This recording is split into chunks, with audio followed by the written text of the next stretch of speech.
Okay, so the issue that I chose was reproductive rights and sex education, particularly abortions and the sexual education implemented in our education system. So, again, what is the issue that I chose? Um, it's about sexual education and reproductive rights. Well, in Texas, there's been like an extended history regarding sexual wellness and reproductive rights. And after the overturning of Roe v. Wade in the United States, Texas has outlawed all abortions unless it's a medical emergency. And before this decision, abortions were only legal until about 6 weeks of a pregnancy. And because we are also in the South, religion also plays a heavy role in topics surrounding sexual education. It's a very taboo subject, and they tend to take a stance. The stance taken here in Texas is promoting abstinence only, which isn't the most reliable form of education and idea to promote. My stance on this issue is that abortion should still be legal, and that sexual education should be a core curriculum in our education system. Um, why it's important? I think restricting access to abortions violates basic human rights, and this is because it denies women the right to bodily autonomy. They have the right to make decisions about their own future apart from government involvement. Abortions aren't an easy decision to be made by people, but banning them means that women no longer have a choice in this incredibly hard decision. Clinics that offered abortion services also offered other important medical services such as STI and STD testing, as well as access to contraception such as Plan Bs and condoms. Most of these clinics have been unfortunately forced to close down in the state of Texas. There's also um, because abortions have been outlawed and are illegal now. Uh, some people have taken the route of practicing unsafe and unsanitary abortions, and those practices are a lot more dangerous than if you were to have a medical professional perform an abortion. And there's only increased health risks among women across the state, and it increases the maternal mortality rate. Unfortunately, having a baby is also very expensive. Not everyone has access to adequate healthcare services for maternal and for maternal purposes and for the child as well. Since women are forced to carry these babies now, the people who are very economically disadvantaged will be forced to deal with the expenses for caring for a child should they choose not to put it up for adoption, which a lot of the times they don't. Um, another reason why this is a very important issue is that the teen pregnancy rates in the state of Texas are much higher than the rest of the country, as well as the maternal mortality rates. The graph that I put here also shows that Texas is in the top 9, 10-ish states in the whole United States for maternal mortality rates per 100,000 people. And this can be traced due to a lack of adequate tools and access to uh, education on the topic of sexual wellness and just general education on the health risks. So, how might we address these issues? Um, we could lower the cost of contraceptive methods such as Plan Bs. So most Plan Bs at your local pharmacy are going to cost around $50.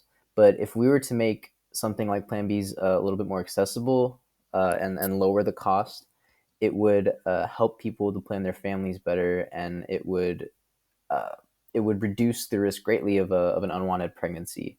And when the risk is reduced for an unwanted pregnancy, you can almost rule out the need for an abortion altogether. Um, Unwanted pregnancies can also bring about health risks such as birth defects, and if someone is going to have a high risk pregnancy.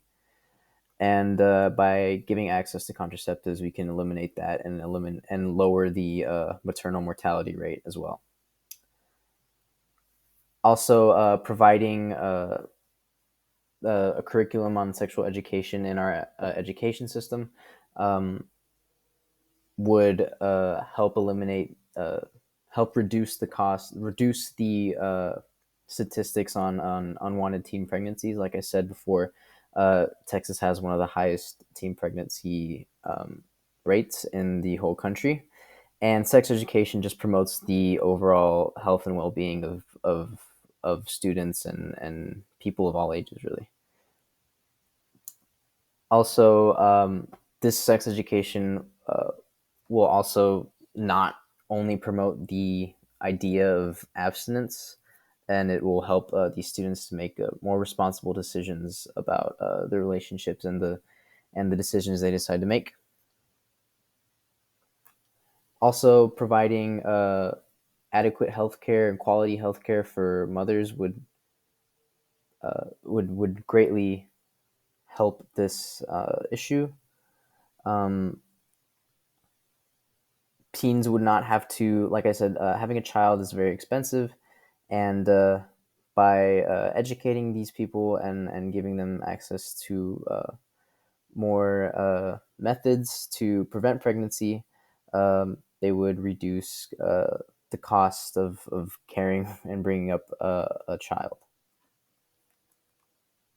Some of the criticisms that come with the stance that I've taken is that life begins at conception.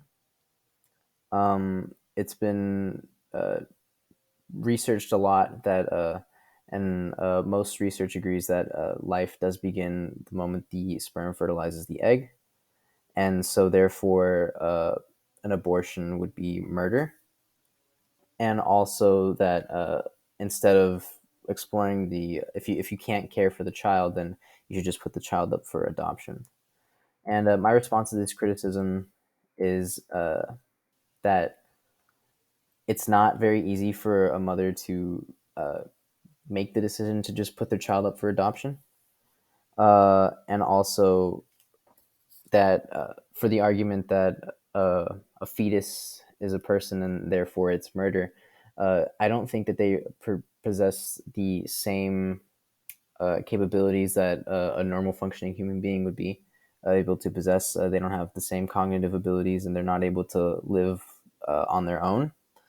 And in this case, I feel like the life of the mother is prioritized over the baby themselves. Um, any arguments and criticisms that have to do with sexual education tend to deal with saying that promoting sex education only promotes teens, encourages teens to be a little bit more promiscuous in their decisions and reckless in what they choose to do with their bodies. But actually, there's been studies shown in the graph that I provided. Uh, Texas has one of the highest teen pregnancy rates in the country, and we, along with a couple of other states, are notorious for promoting the abstinence only. So whatever Texas is doing right now, it just isn't working. The way my opinion might change on my stance is if, like I said, the access to contraceptions and quality healthcare was a lot cheaper and more readily available to to everyone, and therefore we wouldn't have the need to get abortions, and people wouldn't need to get abortions. But I still believe that they should still have the right to choose because it's their body and it's their choice. This is my works cited.